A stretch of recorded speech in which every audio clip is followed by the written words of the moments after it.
I am a man who keeps his promises. So the initial promise was that whenever we would have gotten our compiled version of DPS simulations live, we would have reported on it. So after a few weeks of wait, right at this point, 5 days before the release of this season, we get our more or less more extensive version of the sims, of the DPS sims for the upcoming season. That being said though, let's stop with the introduction and go to the simulations straight away. Let's just look first, before looking at everything else, at the actual DPS results from the sims. The other thing that we can notice from the overall sims is something we mentioned last time when I was saying don't count Subrogue that was at the very bottom with faulty sims due to the 77, maybe even 78 bugs affecting the tier set bonus of Amir Drossil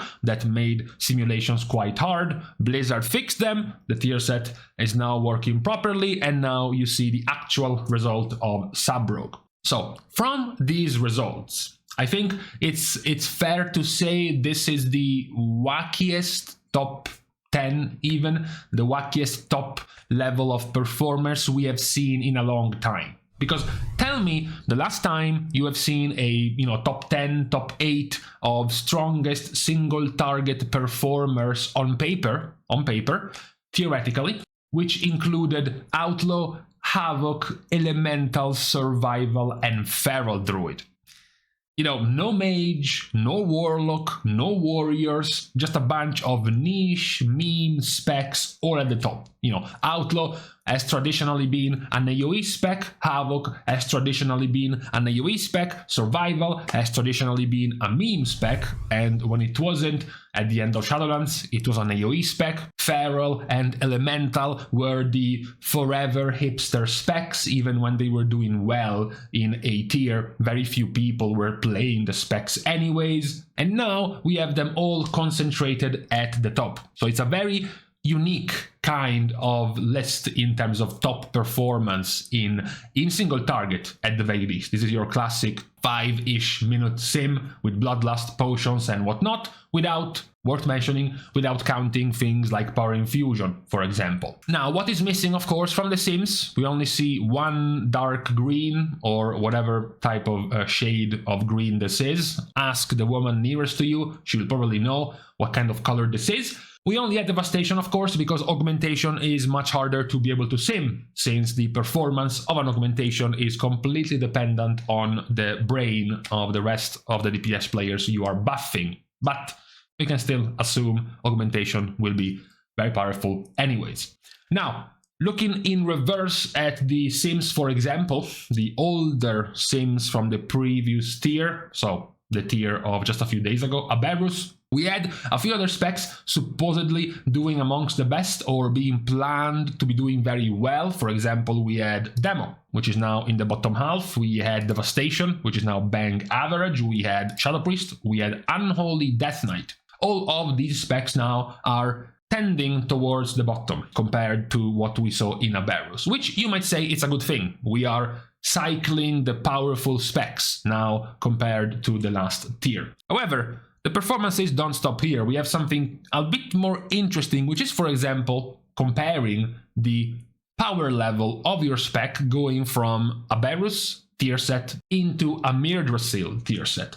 A few of these things might be important for you to know. For example, when do you want to swap the tier set? For example, if you have the 4-piece of Aberrus versus a 2-piece plus 2-piece.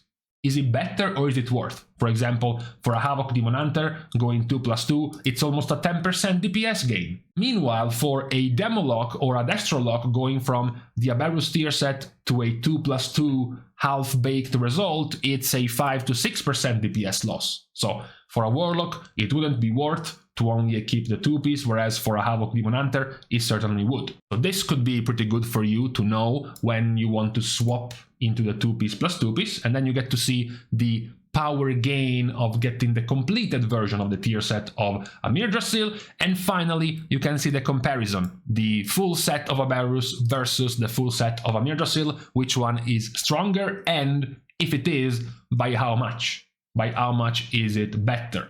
Also, thankfully, for ease of use, we have the specs divided into tokens. It makes it easier for you to know to which spec should you give the tier token based on the power of their tier sets, for example. What we can see, starting from the Dreadful tier token, well, we have seen the power previously. We just looked at Havoc supposedly being the strongest one of this tier token. So when we look at the actual tier set, we see that the power gain going from Aberrus to a Mirdrasil, the biggest gains are for the 2 Demon Hunter specs. What a surprise, the 2 specs being reworked, the 2 specs being given a lift, end up being very powerful. We have seen this with Shadow Priest, we have seen this with Proct, with Ret, with Holy Paladin, we have seen this with the introduced Augmentation Evoker, and now we continue with the 2 Demon Hunter specs. What is perhaps a bit sadder at the moment is the state of Demo and Destro, who are losing DPS when completing their Amir Drasil tier set. So it is quite the depressing state for both of these specs. Also likely the reason why they are not simming that well, also due to a tier set not being very powerful. After the Dreadful token, where the clear winner is going to be Havoc Demon Hunter, you have the Mystic tier token with Druid, Mage and Hunter. Now, Druid, Mage and Hunter, we have a pretty interesting fight, because technically Mage should be the clear loser.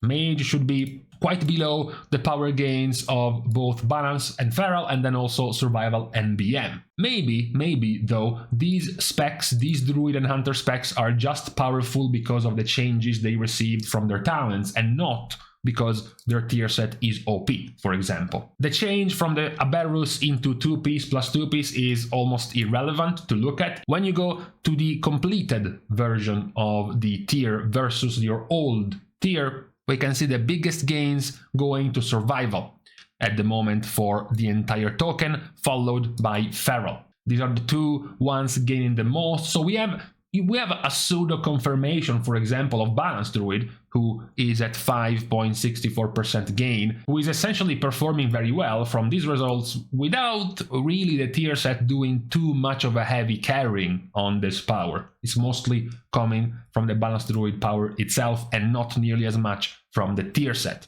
So it would be very standard in your guild, for example, to pass over the Balance Druid tier set over a Survival Hunter or even a Marksmanship Hunter, but very likely your guild won't have Survival or Marksmanship Hunter players, so that's likely not going to happen. The next token goes to the Venerated, which is Priest, Enhancement, Elemental, Ret and Prot. Now, in here, obviously, the 2 clear winners should be Enhancement and Elemental, which are doing quite well in the simulations. Now, with the completed power of the tier set, actually, it's quite mellow. It's quite average, basically.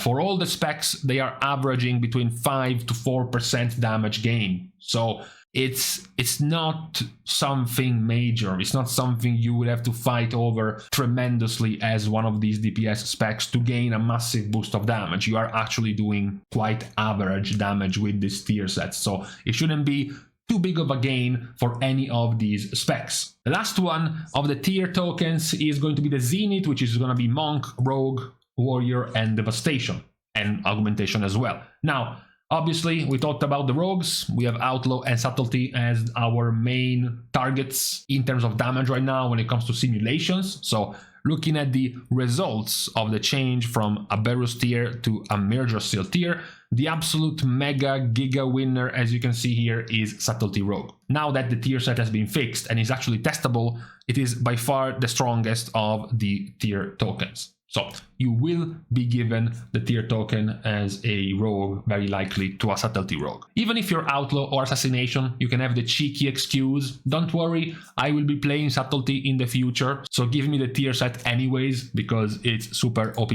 for Subtlety. So that's the power gain across all of the specs in terms of tier set, which ends up having Subtlety as well as Survival as well as Havoc as the 3 strongest specs overall. Now, it's worth noting that this is the power from the 4-piece set bonus of Aberrus into the 4-piece set bonus of Amir Drasil. We're not talking you are gaining 10% more damage with this tier set. On top of the damage you were gaining from the tier set of Aberrus, the tier set of Yggdrasil is beating it by 10% damage more. That's what we were pointing out when we were talking about the power increase given by the Season 3 tier sets, giving you overall more damage than the tier sets you used to get in Aberrus. And these are the results right now in terms of tier set power. You can find the raw numbers, so not comparing it with the tier set from Aberrus, but comparing it with not having a tier set whatsoever, the raw number right here, going from 0 pieces to 4 pieces. Here, the numbers, of course, are much bigger. You can see here there is a 23% damage gain for Subtlety, actually 24%. There is a 23% for Fury, a 24% for Elemental, there is a 19% for Survival, 17% for Havoc. So the numbers, of course, grow even more because of how much more powerful this Yggdrasil tier set is. Of course, though, when you want to keep in consideration how much power the tier sets are, you still have to consider having to compare it with Aberrus, right? It doesn't matter if the naked power of the Elemental Shaman tier set is a whopping 24%, which would make it the priority to be given a tier because of how powerful of a gain it is. You have to compare the Elemental Shaman wearing the current tier compared to the tiers that they would get in Aberrus. In that case, it would only be a 3% increase. So it's obviously not nearly as juicy as the naked comparison 0 piece to 4 piece set bonus. We are not done though with the Sims, because we have, of course, the other part of the Sims, which is Power Infusion. This is something we have touched on before. The last time we looked at this, we were pointing out how much weaker the Power Infusion has gone from Aberrus to now. Back into Aberrus, the power of a PI was upwards of 10 to even 12% damage increase. Now the numbers are much smaller. You have a 6% on Unholy, you have a 4%, a couple of 4% on the ranged hunters, you have a 5.5% on assassination. You know, these are your top numbers now for PI, so they're not nearly as powerful as they were before. Funnily enough, also, basically almost all of these are going on non-casters now. You know, the Warlocks are not nearly as powerful as they were before, the Mages as well are not nearly as powerful. Most of the possible targets for your PI now will be melee specs. The last of the Sims talking about melee specs is going to be the Windfury. Of course, going strictly to melee specs, where you see Fury Warrior, you see Subtlety Rogue, Assassination Rogue, as well as Frost Decay being the major beneficiaries of the Windfury buff. So to keep an easy TLDR list of these results, these are the best specs to be giving PI on cooldown and how much DPS you can expect from doing this. Then you have the one to give PI on the same timing of a Shadow Priest's cooldowns. Then you have the PI on the opener, who should get it for the biggest burst of DPS increase. On your opener, top 5 specs when it comes to Windfury.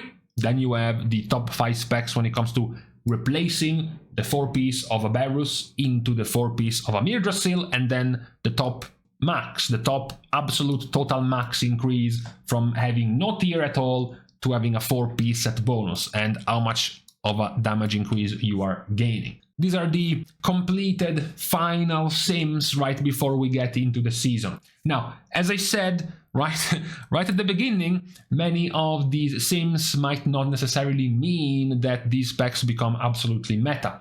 For example, there is still very likely going to be a very good use of certain specs in the raid, like for example Warlocks, as well as Mages. For example, even if a spec like Havoc is barely making it into the top 10, it's gonna be an S tier spec in Mythic Plus, right? Their lack of single target damage in the raid, not making it one of the strongest, won't really be an issue for them in Mythic Plus, for example. So this is strictly when it comes to the raid, strictly when it comes to mostly single target, and even then it might not mean these specific specs will end up being the default picks in the raid. But, you know, it's a good start. It's a good start being able to see the simulations, being able to see all the damage increases from the tier set gains, the power infusion gains, even the Windfury gains, etc., etc. Right as we get close to the release of the actual season, as we are in the middle of some open world grinding in this first week. These are the simulations so far as the release of 10.2's season. So, with this out of the way, it's time to leave each other on this Thursday. So we're starting as usual the goodbyes by thanking all of the dear Patreon supporters for the contribution and help to the growth of the channel. Help which can also be given completely for free. Of course, you can like and comment down below, as well as subscribe to the channel itself. Now, with these things out of the way, thank you guys again for watching. See you guys tomorrow, and in the meantime, I'm not surprised, I'm not too weirded out by some of these picks. Not being a DPS is also quite helpful in these stressful moments, to not care at all about who is gonna come out on top.